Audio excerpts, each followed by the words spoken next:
Welcome to JRF अड्डा। मैं अदिति आप सभी लोगों के लिए लेके आई हूँ आज एक और वीडियो जो कि एसबीआई एसओ पे डेडिकेटेड है। जितने भी मेरे कंप्यूटर साइंस के स्टूडेंट्स हैं उन सभी लोगों के लिए लगातार मैं एसबीआई एसओ का वीडियो बना रही हूँ, क्योंकि बहुत सारे स्टूडेंट्स हैं जिन्होंने मुझसे गाइडेंस की डिमांड करी थी, और उन सभी लोगों की मैं हेल्प करने के लिए इसलिए भी रेडी हूँ क्योंकि जिस तरीके से इस एग्जामिनेशन का कंडक्शन हुआ था 2019 में, और जब मैंने एग्जामिनेशन को क्वालिफाई किया था तो कैसे पेपर आता है, ऑनलाइन एग्जामिनेशन जो रिटन एग्जामिनेशन है, और जो आप सभी लोगों का इंटरव्यू राउंड है, सर्टिफिकेशन को लेकर आप सभी लोगों के बहुत सारे डाउट्स हैं।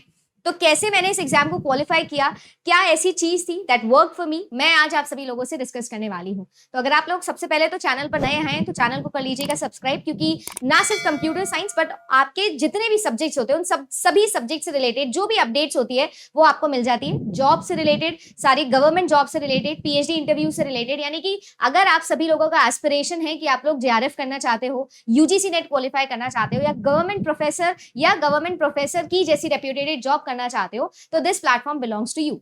बाकी जितने भी मेरे स्टूडेंट्स हैं जो कंप्यूटर साइंस से मेरे साथ में जुड़े हुए हैं, या आप अगर पहली बार कंप्यूटर साइंस से जुड़ रहे हैं मेरे साथ में, तो मैं आप लोगों को बता दूं कि मेरा नाम अदिति शर्मा है, और मैंने कुछ एग्जाम दिए, कुछ में मैं क्वालिफाई हुई, कुछ में मैं क्वालिफाई नहीं हुई। तो जो भी मेरा एक्सपीरियंस रहा, चाहे वो एक मल्टीनेशनल कंपनी में जॉब करने का रहा हो, चाहे वो एज अ टीचर रहा हो, एज अ गवर्नमेंट टीचर रहा हो, एज अ स्टार्टअप एंटरप्रेन्योर रहा हो, या जो भी डीबीए के अंदर मेरा एक्सपीरियंस रहा हो एसबीआई एसओ को क्लियर करने का, वो सब आपके लिए क्यूरेट करके इस चैनल पर लेके आती हूँ। सबसे पहले तो मैं आप सभी लोगों से बात करने वाली हूँ इस पोस्ट के बारे में, एसबीआई एसओ के बारे में। मैंने ऑलरेडी 2 वीडियोस बनाए जिसमें मैंने आपको डिटेल में बताया कि एग्जामिनेशन कैसे कंडक्ट होता है, कितने फेजेस में होता है, क्या एलिजिबिलिटी है, क्या सिलेबस है, ये सब मैं डिस्कस कर चुकी हूँ। इसके बाद मैंने दूसरा वीडियो में आप सभी लोगों को बताया इसका जॉब प्रोफाइल क्या होता है, सैलरी कितनी होती है, कितने ट्रांसफर्स होते हैं, नहीं होते हैं, जॉब की लोकेशन क्या रहती है, और सबसे इंपॉर्टेंट चीज कि आपकी रिस्पॉन्सिबिलिटीज किस तरीके से रहती है और कैसे चेंज होती है। तो ये सब की सब चीजें मैंने आप लोगों को इस वीडियो में बताई थी। अब आज का जो वीडियो है वो बहुत ही सेंट्रिक टॉपिक ये है कि ऐसा क्या मैंने किया था कि मेरा इस एग्जामिनेशन में क्वालिफिकेशन मिला, मुझे मैं क्लियर कर पाई इस एग्जाम को। तो सबसे पहले तो मैं आप सभी लोगों को बताना चाहती हूँ कि इस एग्जाम को क्वालिफाई करने के लिए मैंने कोई भी अलग से ऐसा कुछ कोर्स नहीं पढ़ा था, या मैंने ऐसा कुछ अलग से नहीं किया था। हाँ, बट ये जरूर मैं आपको बता सकती हूँ कि जब 2019 में मेरा पोस्ट ग्रेजुएशन चल रहा था, तो उसी समय मेरे पोस्ट ग्रेजुएशन के लास्ट सेमेस्टर के अंदर I decided to go for UGC NET examination, क्योंकि मेरा टीचिंग एक पैशन रहा था। मुझे पता नहीं था कि मैं टीचिंग में ही अपना करियर बनाऊंगी। तो एज एन एस्पिरेंट, जैसे कि यूजुअली हम करते हैं, तो मिडिल क्लास फैमिली से बिलोंग करते हुए अपन सोचते हैं कि यार गवर्नमेंट एग्जामिनेशन की क्यों ना तैयारी की जाए। तो मैंने भी गवर्नमेंट एग्जामिनेशन की तैयारी शुरू करी थी अपने ग्रेजुएशन के टाइम पे। जब मैं ग्रेजुएशन में आई थी 2016 में, मैंने सोचा कि यार सरकारी एग्जाम की तैयारी करते हैं। 2016 में जब सरकारी एग्जाम की तैयारी शुरू करी, तो तैयारी करते करते करते करते सबसे पहले जैसे हम सब जानते हैं कि हम एसएससी एग्जामिनेशन के बारे में सुनते हैं, और उसी एग्जाम को मैंने दिया एक बार पेपर, तो मुझे लगा यार ये डुएबल है, करके देखते हैं। तो एसएससी एग्जामिनेशन की तैयारी करी। उस टाइम पर मैंने रीजनिंग, मैथमेटिक्स और जीके पढ़ना शुरू किया था। ये सब चीजें करी। रीजनिंग और मैथमेटिक्स यूजुअली क्योंकि साइंस बैकग्राउंड के स्टूडेंट होते हैं तो ठीक ठाक होती है। तो जीके मैंने फर्स्ट टाइम पढ़ी, अच्छे से पढ़ी। वहां से करंट अफेयर का वेटेज पता लगा, किस तरीके से करंट अफेयर आप लोगों की लाइफ चेंज कर सकता है गवर्नमेंट एग्जामिनेशन में, वो मुझे ट्रिक समझ में आई। क्योंकि मेरे एल्डर ब्रदर हैं, वो भी गवर्नमेंट प्रिपरेशन कर रहे थे, गवर्नमेंट जॉब में रहे, गवर्नमेंट ऑफिसर वो रहे, उन्होंने बहुत सारे बैंकिंग एग्जामिनेशन निकाले थे। तो वहां से कहीं ना कहीं मुझे रीजनिंग के बारे में ये समझ आ गया था कि सीजीएल की और बैंक की जो रीजनिंग है वो कैसे डिफरेंट है। एसबीआई एसओ से पहले अमेजिंग बात यह है कि मैंने कोई भी बैंक एग्जाम एक्चुअली में दिया नहीं था। एसबीआई एसओ से जस्ट पहले मैंने आईबीपीएस एग्जामिनेशन दिया था, और वो भी पीओ के लिए मैंने, और एसओ का कोई और एग्जाम नहीं दिया था, और पीओ एग्जामिनेशन में मेरा नहीं हुआ था। बट उसके बाद जब ये पूरा जर्नी रही, तो इसमें रीजनिंग के अंदर जो पजल वाला पार्ट होता है, या जो आप सभी लोगों के लिए कंडीशन वाले क्वेश्चंस होते हैं, ये सारे जो क्वेश्चंस थे, ये जैसे मैंने कहा कि मेरे एल्डर ब्रदर भी प्रिपेयर कर रहे थे और उन्होंने कोर्स लिया हुआ था, तो उन्हीं से मैंने सीखा। और मैंने ये सब चीजें करना सीखा कि सीजीएल में और बैंकिंग की रीजनिंग में क्या डिफरेंस होता है, एप्टीट्यूड में क्या डिफरेंस होता है, अप्रोक्सीमेशन कैसे काम करता है। ये सब ट्रिक्स मैंने अपने ग्रेजुएशन और पोस्ट ग्रेजुएशन के उस टाइम पे सीखी। जब मैं अपने पोस्ट ग्रेजुएशन में आई तो मैंने बहुत सिंसियरली अपनी पोस्ट ग्रेजुएशन करी। यूजुअली हम हमारे कॉलेज टाइम पर इतना पढ़ते नहीं है, तो मैं यूनिवर्सिटी एग्जाम्स के लिए कम पढ़ती थी और बाकी सब चीजों के लिए ज्यादा पढ़ती थी, मतलब अपने ही सब्जेक्ट की। पर मैं अच्छे ऑथर्स की किताबें मैंने वहां पे पढ़ना स्टार्ट किया। क्योंकि मुझे ऐसा रियलाइज हुआ कि अपना टाइम मैंने बहुत ज्यादा वेस्ट कर दिया है, एंड वन डे वो आपको एकदम गोला गोला बनता है सर पे और आपको रियलाइज होता है that this is the time when you have to realise कि आपको क्या करना है जीवन में। और मुझे ऐसा लगता है कि मैं I am a late riser in life, मुझे बहुत देरी से पता लगा मुझे क्या करना है, बट मुझे ये समझ में आ गया था कि मुझे मेरे सब्जेक्ट में ही रहना है, क्योंकि इंटरेस्ट बहुत डेवलप हो गया था पोस्ट ग्रेजुएशन में। उस समय मैंने डेटाबेस मैनेजमेंट सिस्टम और कंप्यूटर नेटवर्किंग के ऊपर खूब खूब काम किया था। अब बात ये आती है कि डेटाबेस मैनेजमेंट सिस्टम बहुत नेचुरली आता है किसी भी एक कंप्यूटर साइंस एस्पिरेंट को, क्योंकि एक्चुअली में डेटाबेस मैनेजमेंट सिस्टम सबसे सिंपल ही यूनिट होती है। थियोरेटिकल यूनिट मतलब मेजरली जो थियोरेटिकल पार्ट होता है आपके कंप्यूटर साइंस में, that comes from database management system. और ये ऐसा पार्ट था जो बहुत इंटरेस्टिंग भी होता है, क्योंकि आप अप्लाई करके देख सकते हो और इमीडिएट आप लोगों को रिजल्ट्स मिलते हैं। अच्छे से समझाओ, अच्छे से लिखो, एग्जाम्पल दो तो नंबर भी आ जाते हैं। तो काफी एक अच्छा और काफी एक ईजी टॉपिक है डेटाबेस मैनेजमेंट सिस्टम। तो वहां से मैंने पढ़ना स्टार्ट किया, डेटाबेस मैनेजमेंट सिस्टम में इंटरेस्ट आ गया। उसके बाद में बारी आई नेटवर्किंग की, जिससे एक्चुअली में मैंने अपने कंप्यूटर साइंस का जो मेरा पोस्ट ग्रेजुएशन था उसके अंदर मैंने स्पेशलाइजेशन में भी साइबर सिक्योरिटी को ही चूज किया था। तो जब नेटवर्किंग आया दुनिया में तो दुनिया चेंज हो गई। नेटवर्किंग में बड़ा इंटरेस्ट आ गया और नेटवर्किंग के बाद में मुझे ऐसा लगता है कि बहुत सारी चीजें जैसे सबनेटिंग, आईपी एड्रेसिंग, ये सब मुझे बहुत अच्छा लगने लग गया, क्योंकि ये बहुत मैथमेटिकल अप्रोच था, प्रैक्टिकल अप्रोच था। तो ये दो यूनिट्स ऐसी थी जो पोस्ट ग्रेजुएशन से मुझे ठीक ठाक बढ़िया लगने लग गई थी। अब सॉफ्टवेयर इंजीनियरिंग ऐसी यूनिट थी जो मुझे ना तब पसंद थी ना आज पसंद है, मुझे नहीं लगता है कि कभी आगे भी पसंद होगी। खैर एनीवेज, जब हम लोग आगे बढ़े तो डेटाबेस मैनेजमेंट सिस्टम से रिलेटेड मैंने बहुत सारे इंटरव्यूज भी दिए। इवन नेटवर्किंग से रिलेटेड भी मैंने एक दो इंटरव्यूज दिए। नेटवर्किंग से रिलेटेड जहां पर भी मैंने इंटरव्यू दिया वो मेरा क्रैक नहीं हुआ, बट जब डेटाबेस से रिलेटेड मैंने इंटरव्यूज दिए तो मेरे मल्टीनेशनल कंपनीज तक में सिलेक्शन हुए। इसके बाद में कॉग्निजेंट की जो एक जॉब थी वो भी मैंने वहां पर भी जॉब पाई। इस पूरे सिनेरियो के अंदर जब एसबीआई एसओ का एग्जामिनेशन निकला था उससे जस्ट पहले, जैसे मैंने कहा, मैं यूजीसी नेट एग्जामिनेशन की प्रिपरेशन ऑलरेडी कर रही थी, क्योंकि मुझे पता था कि दिसंबर के अंदर ये एग्जाम स्टेटेड है और मेरा जो पोस्ट ग्रेजुएशन है वो सितंबर में खत्म हो जाएगा और उसके बाद में मैं डायरेक्टली यूजीसी नेट एग्जामिनेशन के लिए जाऊंगी। बिकॉज आई डिसाइडेड कि यार गवर्नमेंट के अंदर मेरे सब्जेक्ट के अंदर अगर सबसे बड़ी पोस्ट है तो वो प्रोफेसर की है, तो I want to go for that. Decide हो गया, खत्म कहानी। उस टाइम पे मेरे दो चार ऐसे एग्जाम्स हुए थे जो स्टेट लेवल एग्जामिनेशन होते हैं। दो ऐसे एग्जामिनेशन थे जिसमें मैं बैक टू बैक बहुत बुरी तरीके से फेल हुई थी। बुरी तरीके से इन द सेंस कि मैं एक में 0.3 की कट ऑफ से रही थी और एक में मैं 0.1 नंबर की कट ऑफ से रही थी। जनरल की विमेन की कट ऑफ, राजस्थान का एग्जाम था और वो एग्जामिनेशन बहुत बड़ा पोस्ट नहीं था, आईए की पोस्ट थी, इतनी बड़ी पोस्ट नहीं होती है वो एग्जामिनेशन था। और क्योंकि मतलब 2017 में सीजीएल का भी बहुत सारा प्रॉब्लम हुआ था, खैर उस पर नहीं जाएंगे। तो कुल मिला के जर्नी कुछ अच्छी खास चल नहीं रही थी और बहुत ही डिस्टर्बिंग और बहुत ही बुरा टाइम था वो। जब एक गवर्नमेंट जॉब की आप प्रिपरेशन करते हो तो आपको रियलाइज होता है कि यार 2 साल हो गए, 3 साल हो गए, कुछ भी नहीं हो रहा है कि आप जीवन में कुछ करोगे भी या नहीं। वो वाला मोटिवेशन जो एक और लूप चल रहा था ना, एक साइकिल चल रही होती है एक एस्पिरेंट के जीवन की, वही जीवन चल रहा था।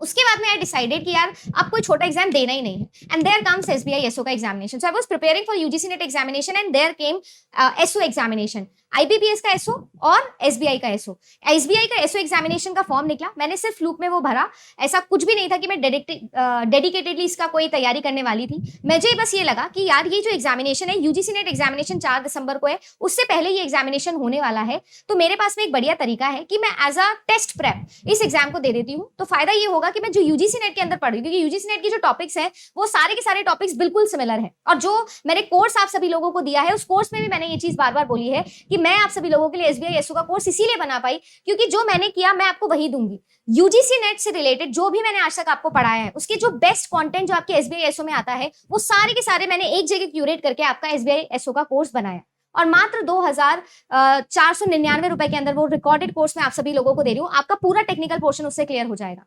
वो इसीलिए मैं बना पाई क्योंकि जब मैंने database management system, computer networking, operating system और सॉफ्टवेयर इंजीनियरिंग यूजीसी नेट की पर्सपेक्टिव से पढ़ना शुरू किया, वहां से मुझे समझ में आ गया कि मुझे ये जो 4 यूनिट्स है, जैसे नेटवर्किंग, डेटाबेस और सॉफ्टवेयर इंजीनियरिंग वाला पार्ट ही मैंने पढ़ा था तब तक यूजीसी के लिए। आई डिसाइडेड कि यार ये एग्जाम देके आते हैं and let's see, November and का ही था कि लेट्स सी कि देखते हैं कि इस एग्जामिनेशन में मैं कितना स्कोर कर पाती हूँ। एसबीआई एसओ होगा नहीं होगा वो अलग बात है, बट एटलीस्ट मुझे ये समझ में आ जाएगा कि क्या मैं यूजीसी नेट के लिए रेडी हूं या नहीं। और मैं बिल्कुल ऑनेस्ट कहानी आप लोगों को बता रही हूँ, ऐसा बिल्कुल भी नहीं है कि मैं कुछ यहाँ पर आपको कुछ भी ऐड ऑन कर रही हूँ, कोई मसाला बता रही हूँ, बिल्कुल ऐसे ही हुआ था। अब एग्जामिनेशन हुआ, एग्जामिनेशन में मैं गई, मैं ऑनेस्टली बता रही हूँ कि अब तक मैंने जितने भी गवर्नमेंट एग्जामिनेशन दिए थे, चाहे मेरा सिलेक्शन हुआ हो नहीं हुआ हो, जो भी हुआ हो, अब तक का बेस्ट एक्सपीरियंस मेरा किसी एग्जाम का रहा है, इवन यूजीसी नेट से भी बेटर, तो वो था एसबीआई एसओ का। When I set in this examination, तो देखो रीजनिंग, मैथमेटिक्स और आप लोगों का जो जनरल नॉलेज वाला पार्ट है इसमें, वो वाला पार्ट क्वालिफाइंग इन नेचर होता है, और उसमें ऐसा कुछ भी नहीं होता है कि आप लोगों को कुछ बहुत ही डिस्टर्बिंग लगे, ऐसा कुछ भी, क्योंकि इस एग्जामिनेशन की नेगेटिव मार्किंग थी नहीं।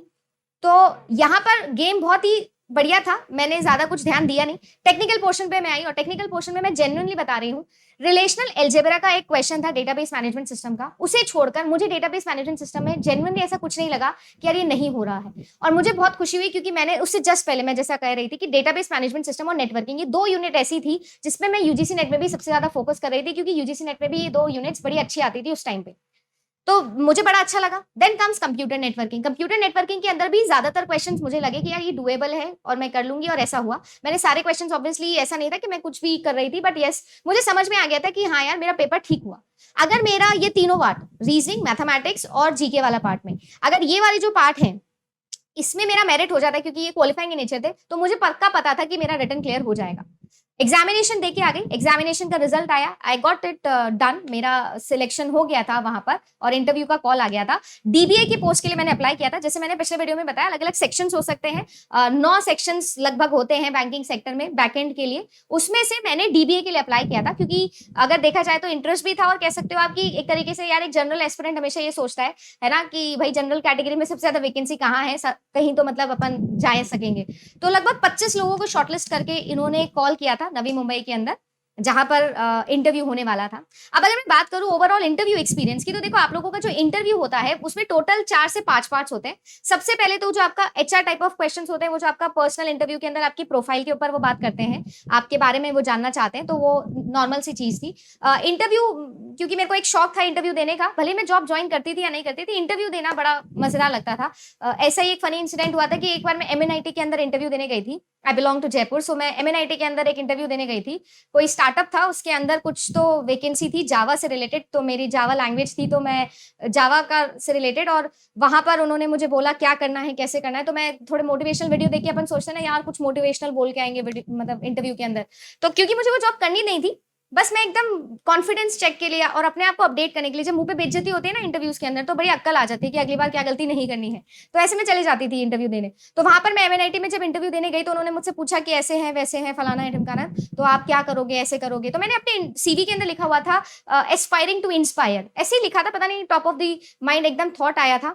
और उस वक्त जब मैंने ये डायलॉग बोला था, तो उनको बड़ी अजीब लगी ये चीज, बड़ी हंसी भी आई होगी शायद उनको मेरे पे। बहुत ज्यादा तो नहीं हंसी थी, बट उनके वो चेहरे पे वो सरकाज़म थोड़ा दिख गया था मुझे, और उन्होंने बोला था ये कोई लाइन नहीं होती, इसका क्या मतलब है। और आज आप देख सकते हो, बड़ा कुछ तो खास ऐसा नहीं है कि कुछ बहुत मल्टी मिलियनियर कंपनी बना दी, बट जो भी है, जेआरएफ अड्डा पे स्लोगन मैंने यही बनाया था, एस्पायरिंग टू इंस्पायर, और उसका मतलब भी मैंने आप सबको समझाया है। खैर, बट यहाँ से मेरे इंटरव्यूज का एक कनेक्शन बैठता था, तो मैं इंटरव्यूज के लिए ठीक थी, क्योंकि आपके एसबीआई एसओ का भी ऐसा होता है कि 70% जो है वो आपका रिटर्न ही होता है, एक्चुअली 70 से भी ज्यादा आपका रिटर्न होता है, क्योंकि इसमें आपकी सारी टेक्निकल नॉलेज सब कुछ चेक हो जाता है, और आपका 25 to 30% वेटेज जो है वो आपके इंटरव्यू पे जाता है। अभी जो 25 से 30% था, इसमें सबसे इंपॉर्टेंट तो आपकी पर्सनालिटी होती है। बढ़िया एकदम जज जुचा के और एकदम बढ़िया तरीके से मैं गई थी, आपको भी वैसे ही जाना है, एकदम बढ़िया ढंग से, वेल ड्रेस्ड अप। मैं ये बोलना चाहूंगी, आपने दुनिया के कोई भी इंटरव्यूज देखे होंगे, बैंकिंग कल्चर के अंदर अगर आप जाना चाहते हो तो अप टू डेट रहना बहुत इंपॉर्टेंट है। मैं सिर्फ फिजिकली बात नहीं कर रही हूँ, मेंटली भी बात कर रही हूँ। यानी कि जब आपके इंटरव्यू में आप बैठते हो, तो आप लोगों से करंट अफेयर के ऊपर भी क्वेश्चंस पूछे जाते हैं। देखो 2 तरीके के क्वेश्चंस, एक तो बैंकिंग सेक्टर के क्वेश्चंस आपसे 100%, जैसे मुझसे रेपो रेट के बारे में पूछा गया था, although I come from a science background and I haven't applied for PO examination और एनी अदर पोस्ट, क्लर्क वगैरह नहीं, मैं एसओ के लिए गई थी, टेक्निकल पोस्ट है, बट स्टिल मुझसे रेपो रेट के बारे में पूछा गया था। तो ये मैं आपको जरूर बोलूंगी कि आप बेसिक बैंकिंग के बारे में पढ़ेंगे, आप लोग पढ़ ही रहे होंगे, अगर आप बैंक एग्जाम की प्रिपरेशन कर रहे हो तो बैंकिंग के लिए आप पढ़ ही रहे होंगे, तो बैंकिंग के क्वेश्चन आते हैं। करंट अफेयर, मेरे स्टेट के अंदर मुझसे बिग डेटा के ऊपर काफी सवाल पूछा गया था, क्योंकि वो उस टाइम की बेस्ट टेक्नोलॉजी थी, हडूप के ऊपर, है ना। यानी कि मैंने क्योंकि डेटाबेस एडमिनिस्ट्रेटर के अप्लाई किया था, तो 4 तरीके के क्वेश्चन है, आपके बारे में पूछा जाएगा, आपकी पर्सनालिटी, तो आपको अपने आपको बहुत अच्छे से डिस्क्राइब करना होगा। उसके लिए आप जितनी प्रैक्टिस करो उतनी कम है, और अपने बारे में लिख लो, 5 पॉइंट लिख लो, ज्यादा मत बोलो लंबा, पर 5 पॉइंट लिख लो, और वो 5 पॉइंट बोलो और बढ़िया कॉन्फिडेंस के साथ में बोलो, ओन इट, जो भी बोल रहे हो उसको ओन करो। देन कम सेकंड, आपका टेक्निकल नॉलेज चेक किया जाएगा। टेक्निकल नॉलेज के अंदर आपकी प्रोफाइल से रिलेटेड सबसे ज्यादा सवाल आते हैं। अगर मैं सब्जेक्ट की बात करूं तो database management system, again computer networking, software engineering, application जो आप लोगों का पार्ट है, इसके ऊपर सवाल आते हैं। फ्रंट एंड और बैक एंड और इंटीग्रेशन पे बड़े सवाल पूछे जाते हैं। इफ डेटाबेस पे से रिलेटेड ज्यादा सवाल होंगे, तो आप लोगों से ड्राइवर्स पे भी कभी कभी या टूल्स के ऊपर भी सवाल पूछ ले जाएंगे। अब क्योंकि इसमें क्लाउड भी इंक्लूडेड है, इंफ्रा भी इंक्लूडेड है, तो आपको वहां पे भी बात की जा सकती है। और क्लाउड कंप्यूटिंग ने बहुत ज्यादा विकास कर लिया है पिछले 3-4 सालों के अंदर, तो उसके ऊपर भी आपके सवाल पूछे जा सकते हैं। या जैसे मैं बता रही हूँ, तो मुझसे डेटाबेस से ऊपर बहुत सवाल थे। फिर एक क्वेश्चन आया था सर्टिफिकेशन के ऊपर। तो आप सभी लोग जानते हो कि गूगल का भी अपना खुद का एक सर्टिफिकेशन होता है, और वो ज्यादातर कर सकते हो, फ्री ऑफ कॉस्ट होता है, तो वो आप सब लोग भी कर सकते हो। वो एक सर्टिफिकेशन हो गया। इसके अलावा मेरे पास में, क्योंकि कॉलेज टाइम से जब मैं अपने लास्ट सेम में थी, तो 2 सर्टिफिकेशन मेरे पास में थे। एक मेरे पास जावा का था और एक मेरे पास में ओरेकल डेटाबेस का था।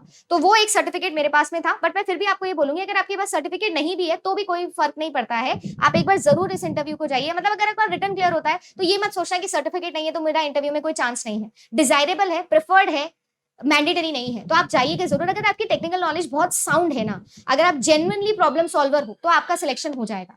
आप लोगों से सबसे ज्यादा चीज होती है जो सिचुएशनल बेस्ड क्वेश्चंस पूछे जाते हैं, जैसे कि मुझसे भी पूछा गया था। तो आपको एक सिचुएशन दे दी जाएगी कि ऐसा होगा ऐसा होगा। जैसे मुझसे पूल से रिलेटेड सवाल पूछा गया था, रिसोर्स पूल से रिलेटेड एक सवाल पूछा गया था। और इसके अलावा मेरे से जो क्वेश्चन पूछा गया था वो जेएसपी पे भी क्वेश्चन पूछा गया था, जावा सर्वर पेजेस के ऊपर। तो इस तरीके से अगर आप लोग देखोगे तो आप लोगों के मेजरली वो टेक्निकल वाले पार्ट पे ही जाएगा। तो आपको आपका ड्रेसअप, पर्सनालिटी हो गई, आप कितना कॉन्फिडेंट हो अपने आप को लेकर, आपका डिसीजन मेकिंग कैसा है, इसके ऊपर ध्यान दिया जाएगा, क्योंकि आप एक ऑफिसर ग्रेड के लिए बैठे हो।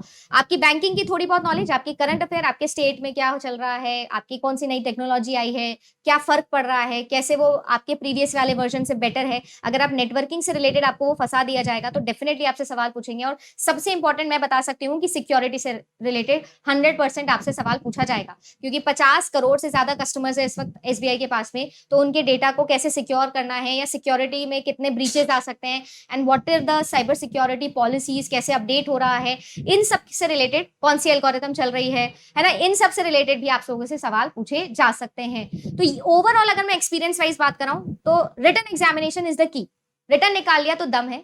और मुझे ऐसा लगता है कि मुझे बड़ा कॉन्फिडेंट फील हुआ था जब ये रिटन क्लियर हो गया था। ऑल्दो मैं एक दूसरे रिजल्ट के लिए वेट कर रही थी, जो था यूजीसी नेट एग्जामिनेशन, और इसका रिजल्ट पहले आ गया था और फिर यूजीसी नेट एग्जामिनेशन का रिजल्ट आया था, और दोनों ही क्लियर हो गए थे। और मैं बहुत खुश थी कि ऐसे लग रहा था कुछ नहीं हो रहा है, और फिर ऐसा आया था कि आई हैड टू चूज कि इधर की इधर।